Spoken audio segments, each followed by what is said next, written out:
Hey guys, day 3 here. My parking spot last night wasn't so great. For some reason, like this one, everyone was up all throughout the night. It was a 24-hour Walmart and people just streamed in and out all night. Today I don't have anything super interesting planned. There's a couple scenic routes I want to take, but I want to start my leg down to Florida. So I'm going to do kind of a straight shot down into Florida over the next 2 days. Tonight I'm staying at a Flying J. For most people who don't know what that is, it's a truck stop. So I'm going to be able to pay for a shower, and I've got like a spot where I'm allowed to park overnight. So it's going to be nice not to have to be so covert about everything I do. And I'm really excited to have a shower. It's been about 4 days since I showered, and like usually I shower every day, so this is pretty rough for me. So yeah, I'm looking forward to that. I wanted to talk a little bit about the modifications I've done to my van. There's 3 main ones. So the first one that is pretty clear and obvious is I installed a bed back there. Building the bed was actually was pretty easy. I didn't spend too much time doing it. I just scrapped together some wood and then made some really rough plans. Measured, I didn't even measure once really, like, measure twice, count once. I didn't. I was just really lucky it fit. As you can see, my plans are all, I can't even read them myself anymore. At the time they were useful, but not anymore. It didn't actually quite fit, but I was able to just like hammer it down, just like smack it with my fist, and it just like wedged into place perfectly. So it's not going anywhere. It's very stable, and I'm very happy with the way it turned out. Battling the heat is the idea of the second mod I put into here. It's a hole in the floor. Yeah, it's exactly what you think. So the point of this is so that I can get some fresh air into the van. I have a little mesh covering that I'm going to put over top of it, and then I have a fan that sits right in the hole there. So that way I can blow fresh cold air in from underneath the car, so I can always have some airflow in here without having to have windows open, because a window open is just an invitation for somebody else to come mess with your car and someone to know that there's someone there. It's something that you don't really want when you're sleeping in Walmart parking lots. And then there's the third modification I did. I put in a deep cycle battery in between the seats here. And so what that's for is it's an extra power supply for me, so that I can charge up my electronics while I'm parked without having to run my engine the whole time. Hey guys, next day here. It's just another travel day. So buckle in and get ready for a bunch of random videos of me traveling.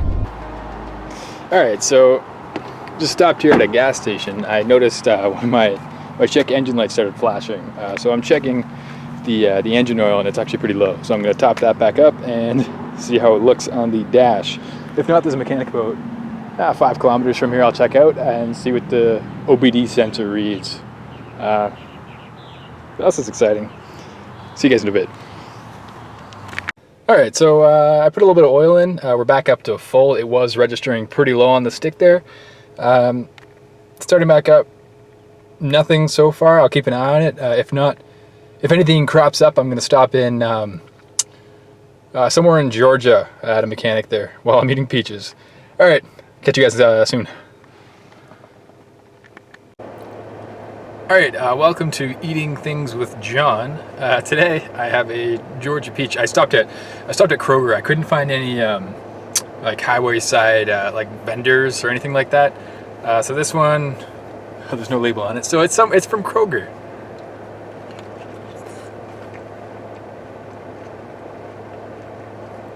Well, it's a peach.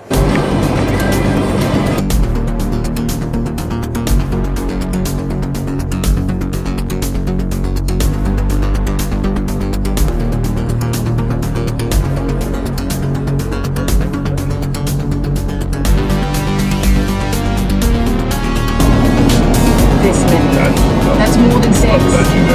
I know.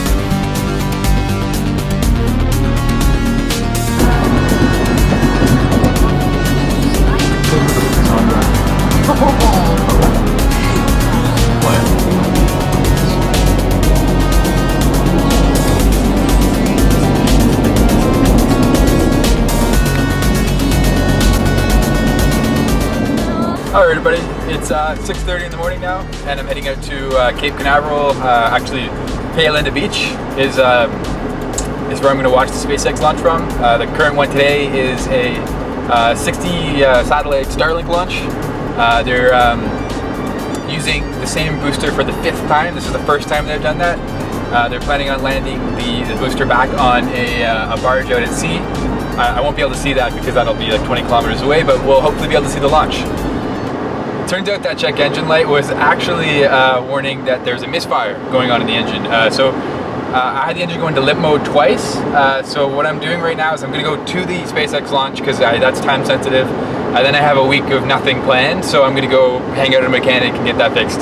Only after driving for like 2 or 3 hours, the engine started to stutter when I started going up hills. Something was overheating, and I'm guessing I have a coil pack or a spark plug that's just getting too hot and not able to properly ignite the fuel that's putting. I'm driving now on it. I do have the check engine light on, but as long as it's not misfiring, I'm okay with that.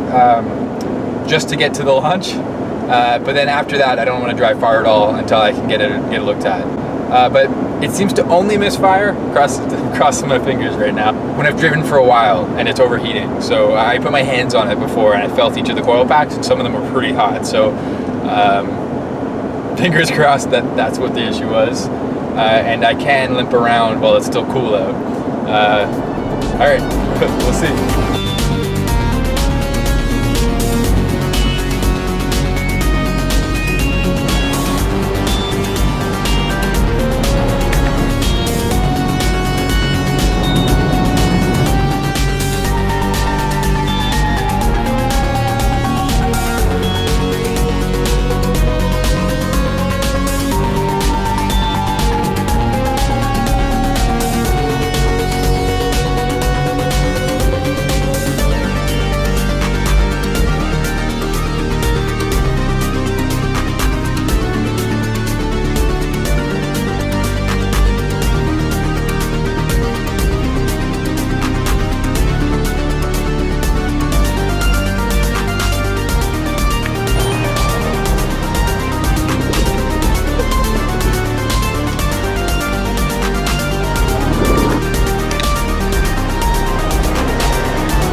So as you might expect, all the mechanic shops are closed on Sunday, so I'm just going to hang out and enjoy the beach.